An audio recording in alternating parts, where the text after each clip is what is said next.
Before we begin today's episode, I have a disclaimer about the sound. Our bot that we use to record audio on Discord was not functioning properly, so some of the audio is a little clipped here. There are going to be periods of time where it sounds like the recording is in fast forward. It is not, that's just a weird bug from a recording device. We apologize in advance. And now, on to the episode.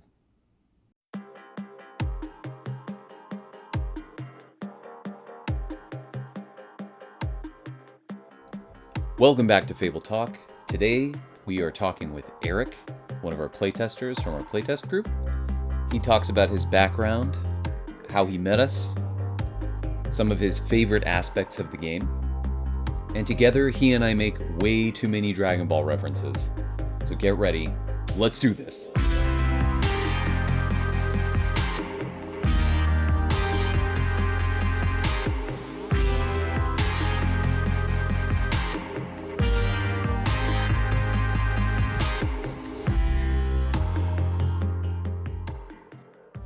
So Eric, why don't you go ahead and introduce yourself? Yeah, sure thing. Hey guys, I'm Eric. For those on the Discord, you'll see me as Rice Heist in chat. I am a copy editor and playtester for Fable's End. I've been around since, I want to say like December of 2024. Steve and I met at PAX that year. The story of that's really funny.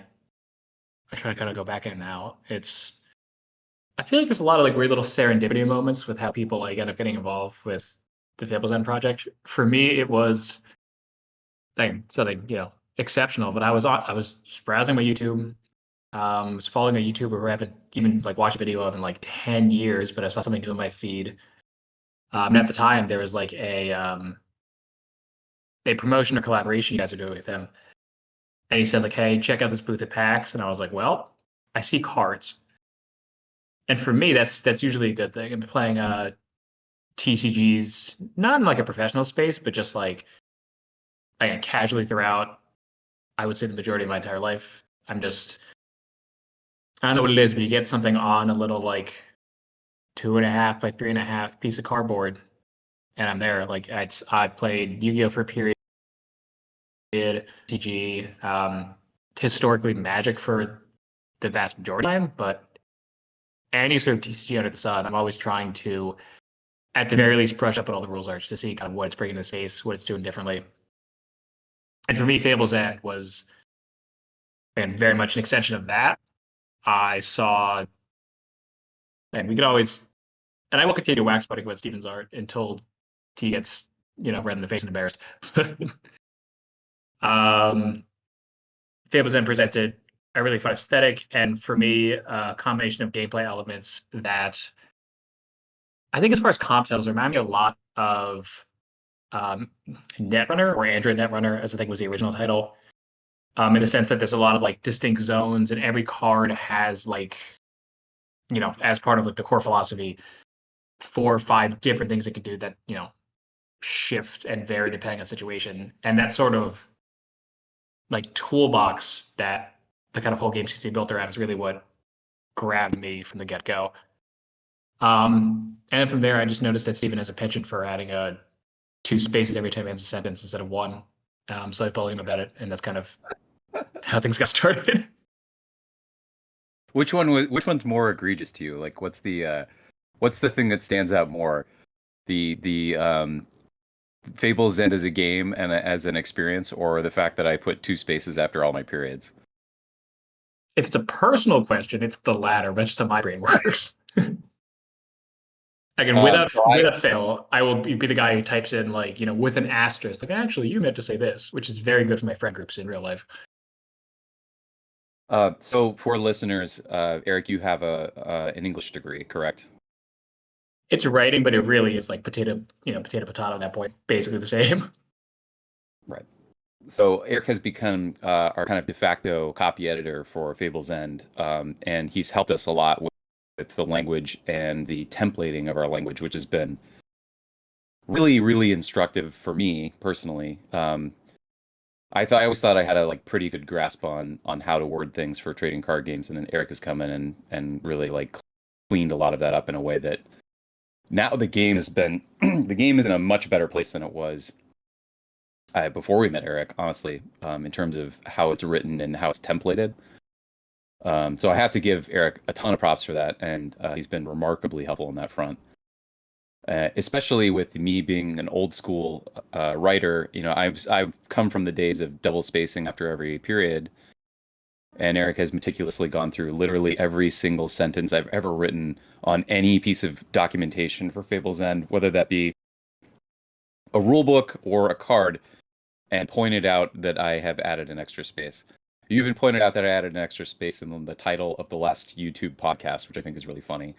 I will say it's Fable's End or otherwise. If you have any any personal documents you're sending people a text, I'll find out. Yeah, you'll find out. Your scrutiny knows no bounds. And again, I might also just start putting them in there just to drive you crazy too. I might start writing sentences and just double spacing in between words in Discord. I'll do I'll do a mental tally. I think it's came up at work recently because I also do this in my professional life. Again, I don't know if anyone else can, but someone had like a document. There was like an N dash versus an M dash, which had different lengths and very Right. subtle different meanings. Can you wait? Enlighten me really quickly. The N dash versus the M dash. What's Yes. what's the difference here? So actually, the length of it is pretty directly corresponding to the function. An M dash with the letter M, or like M's in monkey, I like distinguish in my pronunciation, or whatever. If someone knows the like NATO codes, I'm gonna go with monkey. Yeah, let's go M with dash, monkey dash. and yeah, with the monkey dash is a little bit longer and denotes a longer pause. It's a stand-in for a semicolon or a colon, at times even a period. Yeah, basically what could be a full stop in a sentence. And then an N dash, N is in Neil monkey, would be for a shorter like a comma or something like that. Did you just say N dash is a neo monkey? Neo Is that monkey what you or just said? Neil, it's whatever you're going with. Okay. Sorry, that's what I thought you said. I had to double back and be like, wait, did you say that? Yeah, Um, the sequel to monkeys. how many in the what is it called? The captions of our conversation on YouTube. I wonder how many M dashes will present themselves. Probably zero. I don't think captions do that, but Yeah, I'd love to know if I just make very pregnant pauses when I speak. Or if do anything, you do I you mean, find when you're watching something, do you ever watch things with subtitles?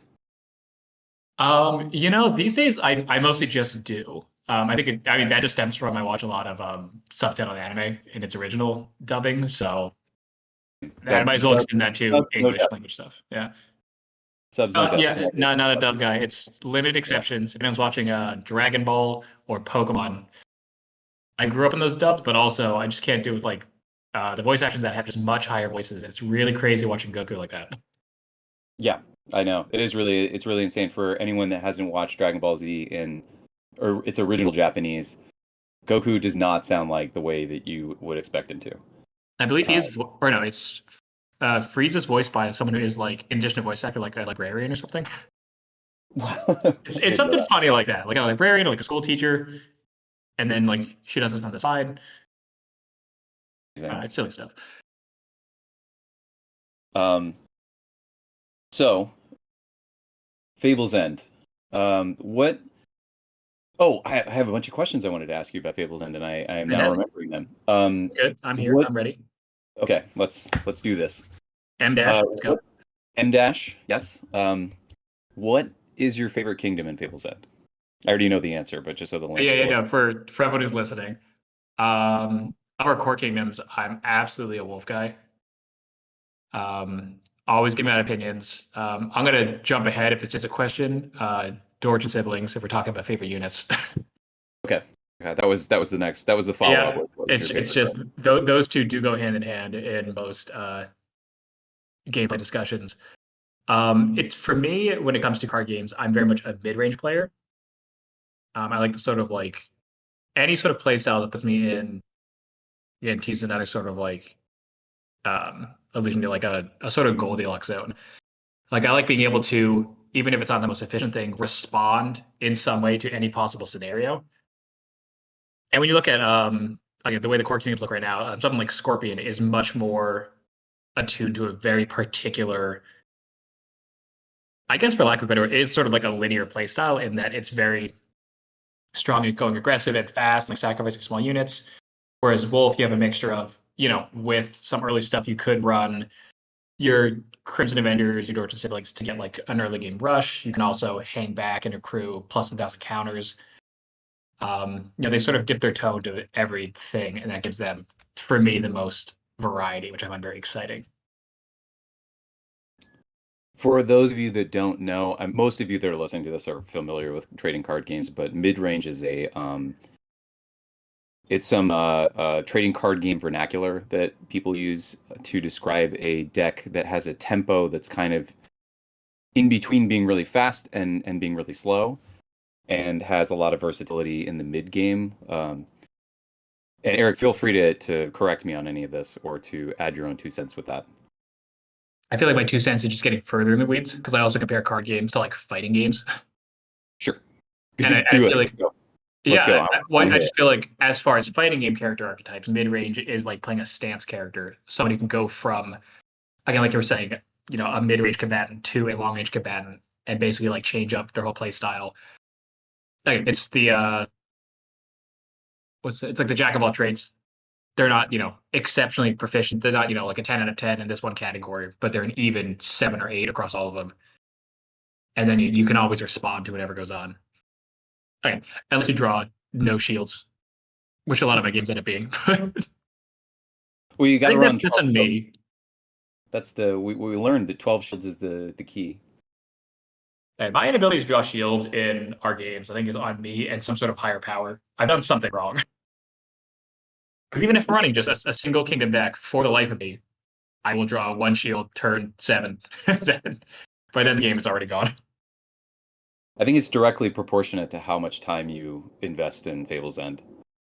I think that's It's really what it that, is. or it's my thing of the typos has made the game itself angry at me, which is fair. It's the Fable's End gods are their it's their retribution for you constantly correcting everyone. I think It's so. really just me. It's really just me. That's Yeah. I've rigged the system.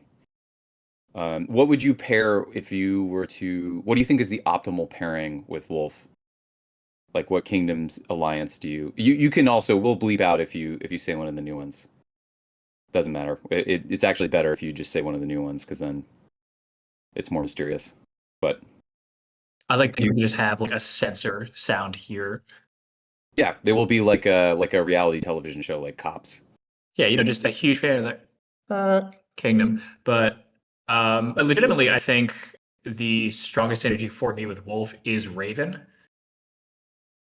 You get a really solid back and forth between, again, like a classic example is Witch's Oven. The chapter is able to take units from your sideline, destroy them, move them to losses, and then it's adding counters to your units. It's also, again, adding stuff to losses, which Raven is a big fan of. It's manipulating those two piles, and then most often getting counters off that, whether it's plus 1,000s, whether it's minus 1,000s to your opponent stuff. You can build a very stable shell with a lot of options when you're mixing and matching units and chapters between those two. Mm. But at the same time, what draws into Wolf to begin with is you mix that with the other two core kingdoms, you end up with something different entirely. You go with Kraken, usually in a much slower place where you can draw out your opponent's threats. Or one thing Wolf does really nicely versus like traditional Kraken, which is mostly about stalling to get out like your Colossus, Serpents, your Ocean Mothers. You can have your lower rank Wolf units to kind of help with that early stages or put on surprising pressure where people thought they had a chance to breathe. And then Scorpion, it's just it's truly George and siblings, every unit that has 3 embers and just going so obscenely fast that the opponent Right. cannot respond if you draw into it, ideally. Right. And I can imagine and I've seen it before where we have a lot of rank ones from Scorpion, and then you throw Dorch and something's in there, and you just get some really solid first 3 turns. And Wolf can bring a little bit of muscle on the back end too. So Wolf could bring in like a 3-headed dragon as your finisher. So that one of the problems with Scorpion, one of its weaknesses is that it really goes hard for the first three turns, and then it kind of struggles to keep up with the power level of everyone else. So you can get three chapters in by the first three turns if you're playing optimally. Then after that, you're sort of like running out of gas. And Wolf is a good complement because Wolf does have things like Wolf King and Three-Headed Dragon. Three-Headed Dragon's got a lot of muscle to it, and so bringing that in at the end can really compensate for the weaknesses of Scorpion. So you can kind of get both the best of both worlds. The only downside is that any alliance is going to be a little bit less consistent than just a pure version of that kingdom. I'll But say though another plus to that effect is you get Witch of the Woods, the rank 3 unit in the core deck, and she's great at pulling units back out from your sideline. yeah, for sure, and that works both with it can work well with Raven, it can work well with Scorpion. It's harder with Kraken because there just aren't as many units. They're that small, but pulling back like a master storyteller from a witch is really really nice It is funny. The because more I think about it, I think to the earlier question, Scorpion Wolf is probably the most apparent natural synergy because Scorpion has a lot of discard effects, and that's going to go right on top of your sideline for recycling with your other units or chapters from Wolf. that's true. Yeah, that's true. I'm reminded of a chapter which I don't think is in the public eye yet, but um, again, for me, it's always a no-brainer when it comes to that alliance. I don't want to like lean too far into it, but it's coming. It's coming in our next set. Yep. Oh, okay. I know what you're talking about. Yeah. Yeah, Yeah. it's if you want to load up your sideline real fast, that'll do it. That'll do it. Yeah. And Um, that'll give you those options. It'll also clear space for more units. It's yeah, we'll leave it there. We'll leave it at that with what that card does specifically. Um what do you find most exciting about Fable's End as a game system or as a potential casual slash competitive game? yeah, to the first step there as a game system, I think one of the things that really attracted me to the game in the first place was that, and comparatively speaking, Fable's End makes use of three card types, which is pretty small as far as like a lot of games go. It's units, chapters, and shields. And I think in exchange for having, relatively quote fewer of those, like fewer variety in card types, the game is really focused on getting the maximum utility and value out of that as possible. Like in the sense that you have a unit. A unit can be, it can be posted. It can be, it can march to attack, but it can also be rushed. There's also, bearing and unbearing units. I feel like every single card gets so much usability and depth out of just that one game piece. It really feels like, and trust me, you can still not draw your shields, so you can still have a pretty bad time and be locked out of chapters. But that aside, it really feels like the game does everything in its power to make sure that you always have some sort of option and to like, it might be possible to eliminate, really, really minimize on, dead draws. I mean, when it comes to a game, you want to be able to play it. So dead draws are, the antithesis of that. Anything that makes your card, get the most value out of it as possible is, a plus in my book. Yeah, I feel like the way the game system is currently being nurtured also it's almost like you usually have something you can do on your turn. There's rarely a turn where you just like you have a hand and you're like I can do literally nothing. Um, those decisions might not be optimal. It might be rushing into a fully stacked rear guard that your opponent can just like block your dude, or you might be rushing into a hand as some kind of Hail Mary to try to get something like a shield or a smaller unit, which, by the way, when you pull that off, that's an incredible feeling. It has happened a few times where I've had two units in hand and I was at like 18 skulls or something, and my opponent's board was just totally stacked. The only options I had were to go into hand, and I went into hand both times. I think it was like 18 to 14. They had 14 skulls. I had 18. I rushed a unit, hit a shield. And it was like a miracle that I hit a shield because I think he had four cards in hand. And then rushed again. It was just like YOLO, hit another shield and came out of that game winning. And I still remember that game. And that game was like 6 years ago. That I was was when gonna say, and Kwame and I were that's playing. That is the hit you're chasing every time. Yeah, that then I've been chasing that dragon ever since. Um, And I'm on the but other end who has two shields in hands and a fully exposed phalanx. yeah, there you go. And what I'm That chasing is the helped out. opportunity to reverse that fortune. Right, right. Um, what's the thing that you're most looking forward to about Fable's End? Ooh, most looking forward to. Actually, I'm going to lean into the sort of writing background. For me, I'm most looking forward to seeing how Fable's End tackles, the various, folklores, mythologies, stories from across, various cultures. Obviously, right now, with what exists, you have, so like Arabian Nights influence, you have like grim fairy tales, a lot of like, gothic, Dracula-esque stuff, and what is cracking? So like swashbuckling, high seas. But the world is Yeah, vast. There's a lot more stories to tell. I'm ready to see, our secret other kingdoms and what they're covering, but also seeing how we can eventually move outside of those origin points. What other identities and stories exist within the kingdom of Scorpion, the kingdom of Wolf? Because I know there's a lot going on, and there's a lot that could go on. do you want to illuminate the audience on where you would like to see the game go in terms of like which stories? I know you've talked about this multiple times. I know you're so excited about it. But I'd love to Yeah, hear as you far kind as of describe like which specific tales you'd love to see in Fable's End.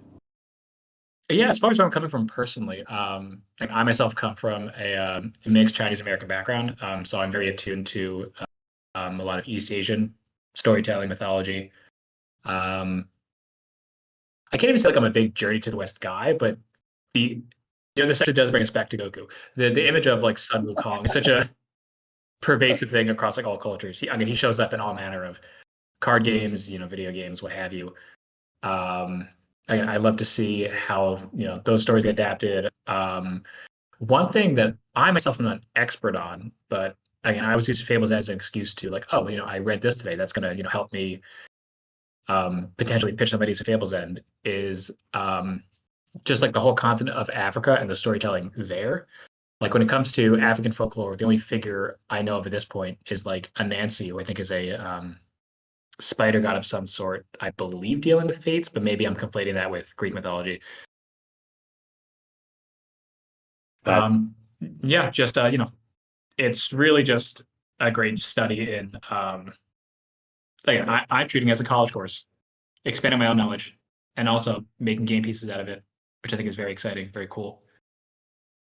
I think you've single-handedly pushed me because I always had this thought that the game would do this, right? Like the idea that it would remain static in these like specific kingdoms and these specific series of storytelling environments. I always felt like that was very restrictive. Like how many versions of Red Riding Hood can you make before the idea becomes stale, right? Um, But if and the hood was blue, was that too much? Just blue stone blue silence. hood, blue Riding Hood. Oh my, I Just can't even say you it. take that back. Yeah. Blue. Oh God, now alliteration is coming into my mind. I don't know what the opposite of like writing is. Oh yeah, I guess alliteration. Yeah, it was like I'm gonna circle back. blue blabbering hood. I don't know. That's a terrible example. Um, but one thing you've done for me is that you've really pushed me to sort of to start looking further because I have my own vision of how Fable's End is supposed to like progress as a game and as a experience for players in terms of what kind of stories it wants to tell, what kind of universes it wants to visit. And a lot of it is based on what I think people will really enjoy, but also some of it is just like these are my own personal interests. But you have such a passion for this East Asian mythology, and I really really like it as well. It's just one of those like for me personally, I haven't even gotten there yet because there's so much other stuff to get through. But you've really moved the needle on for me to um, I want to bump it up now. I want to like push that further into the forefront of like, of the huge 10-year long timeline. I want those stories to become more prominent and come sooner so that players can experience it because all of these things, a lot of mythology from other places that are Some well known, some less well known. They're fascinating. I spent, I don't know, like 3 hours looking at Persian mythology one afternoon because I was like, oh, I want to, I want to try to figure out what the um because it was that afternoon that we were trying to assign animal like we're anthropomorphizing our alliances. We're saying like Scorpion would be Raven and Scorpion. I don't even remember what we decided that was, but we were Yeah, it's trying. a scare about that one, but yeah, hybridizing that came. Ah, that's right, right, right. Yeah, yeah, yeah. Yeah, We were well, trying to hybridize it. And we were trying to find animals, and those animals would kind of like guide us into where those pairings should exist. I'm a big fan of like taking. I don't even know what you would call it. I think Eric, you probably have a term for this, but I love to like organize things into categories, and then after you organize it in categories, it kind of explains. Once you have the category figured out, it kind of explains what the content is for you, so you don't have to like make a random thing, then try to figure out where it fits. You just say like here is what we think these two kingdoms combined would make, and then from there, then you start making that thing. Another example would be like Raven and Scorpion together. To me, is obviously Egyptian horror. That's just the place. So mummies would absolutely be in there, and then when you start combining those things, all the connections and all the synapses start connecting. But when we were just doing this one afternoon on the Discord, we were kind of connecting all these dots and saying like, okay, what are these animals? Um, and the was a scorpion and mixed together. And I have to go back and edit this out, by the way. And uh, that caused me. I was like, well, where does it show up? And then I was like, oh, I think it's in Persian mythology.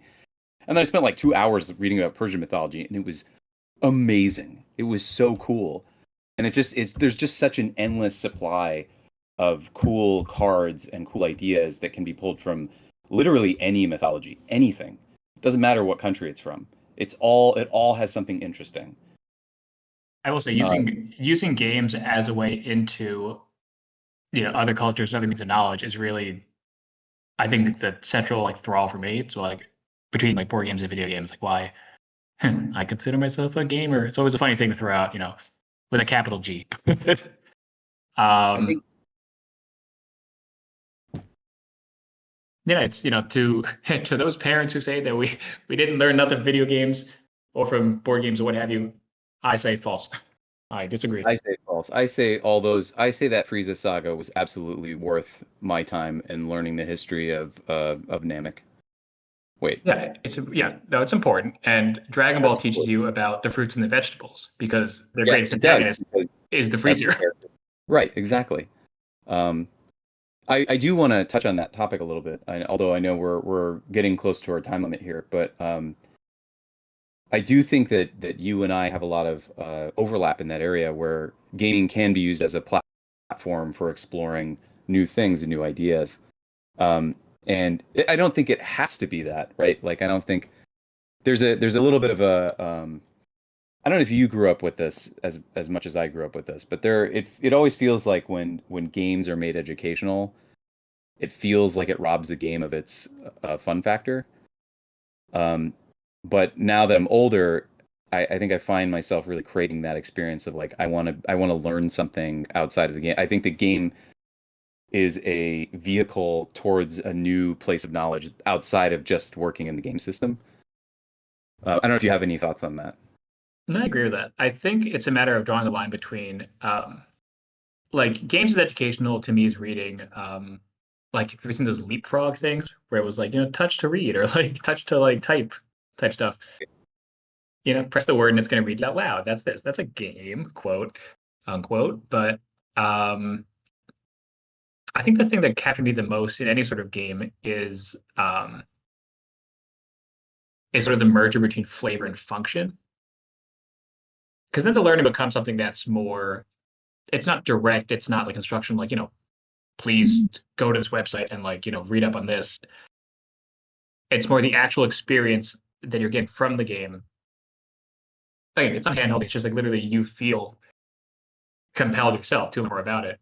Again, I could go on for a while about various board games. That's can be another podcast unto itself. I'm really trying to find You and I a have quick also, just example. as an aside, you and I have also had long conversations about trading card games in general, similar to the conversation I had with Tylen in the last podcast, um, where you have literally said, "Well, now we're just having a podcast," and here we are. I thought I that's just great. love having a little podcast. Now it's manifest. Now it's manifest. I think you probably planted the seed in my brain from those conversations where you were like, "Well, if two people are just talking about one topic for more than 30 minutes, now it's a podcast." And I think you planted that seed that eventually blossomed into what this is now. I love being So, an insidious little idea gremlin. um, I feel like you and I could we could probably talk for 30 minutes about the larger, I don't want to say the implications of gaming, but the not even the consequences of gaming, but just like game theory as it relates to outsider knowledge, or it's not just learning the system, like what a game does for people beyond the experience of gaming. I feel like we could talk for another whole episode. Maybe the next time you're on, we can explore that topic more. Of course, happy to talk about it. Yeah. Um,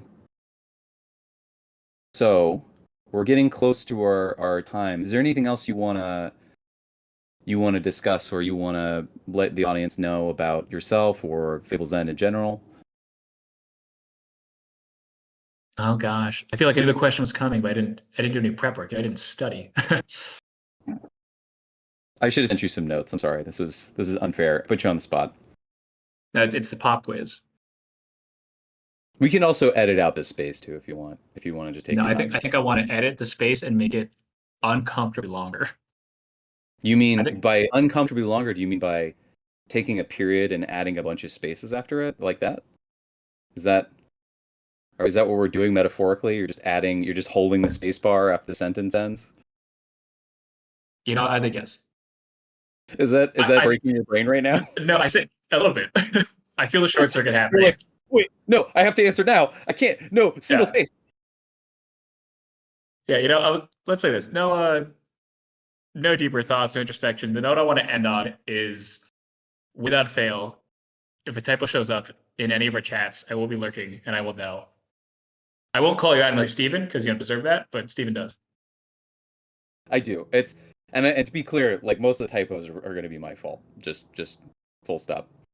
Um, So any typo gets through, that's, when it goes to the checks and balances, that's on me. But to the best of my ability, trying to keep this game beautiful, pristine, 100. We'll see how that goes. we'll see how that goes, right? But if you're reading the rule book though, and you do see a typo, that is Eric's fault. That is on me. I've read through it a Yeah, lot of that is times. on Eric. We've proofread that. I think you and I proofread that document like 5 times, and it was grueling. It was like we would be on a Discord call for like 5 hours, going through the rule book and systematically just fixing every single little tiny detail. It was like, oh, this period needs to be moved over. Oh, this parenthetical doesn't need to have a period at the end of it. Add an M dash here, right? Like it was very, very meticulous. So and Eric's been amazing. He's done an amazing job. Just to Guys, I promise I'm fun. Promise. This is uh, just this is just me and my professional work. In games, this will not come up. well, once we have the game out and we're able to do, especially the Fables End online, um, and Eric has some availability, you get to play with him. He's a lot of fun to play with. There's a lot of Eric's a big thinker. He's a thinky gamer, so he likes to run through all the possibilities. Yeah, if that has to come across with all the period talk, it stems from a good place, I promise. Absolutely, absolutely. Okay, I think this is probably a good place to wrap it up. I think we've been going for about 30 minutes. So, for those of you that are listening, we will have another episode coming soon, and we will be discussing some other things as well. Eric will return, and Tylen will return as well, and we will get Jarrett, who's our third playtester. Eventually, he will be on. Oh, that's our MCU end card. Eric will return.